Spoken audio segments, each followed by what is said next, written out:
So between us being in a drought and Melbourne being short of water, we had a government that was quite prepared to listen to us when we wanted a big investment of money, and that big investment of money was $1 billion. And the trade-off for us as farmers was that we actually would get our system modernised and rebuilt. The trade-off for Melbourne was that they got a third of the water savings, which certainly had some angst in our community for a start. For some reason, farmers, and I'm a farmer, some reason farmers think it's a bit of a city against the country situation. I don't see it that way. I see the city as the people that actually eat our products. So it's pretty important that they're part of the whole chain. The reason I got involved in this was because water was getting scarcer and scarcer. Our measurement system was very ad hoc. This is an example of how we used to measure water. Over there is an example of how we measure water now. Some of our death ridge wells were up to 30% inaccurate, so that meant that my neighbour was getting 30% more water than me if my well was accurate. So the argument against accurate metering just couldn't be upheld at all. Okay, this stop that you're seeing here, or flume gate they call it, is the new technology.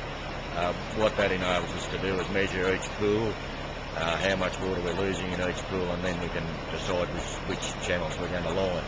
Even though lining isn't going to be a great part of the investment, it is an important part of it, because a lot of our areas are sandy, and when these channels run over the sandy ridges, the water actually seeps down through them, and we have a lot of losses. My keenness for the project probably come about because my son's home on the farm with us, so I've got a long-term interest in irrigated agriculture. I've been in it all my life. So it's pretty important that we have a delivery system into the future that's sustainable for my son's family. The connection there is that we can get our water a lot more effectively on farm, and then the water savings on farm are enormous. So we see the whole modernisation as a very important part of our future sustainability as dairy farmers.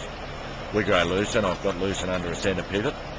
This fast flow irrigation, I think, is probably as good or better than the centre pivot, which is saying a fair bit because I thought the centre pivot was fairly good. We grow corn.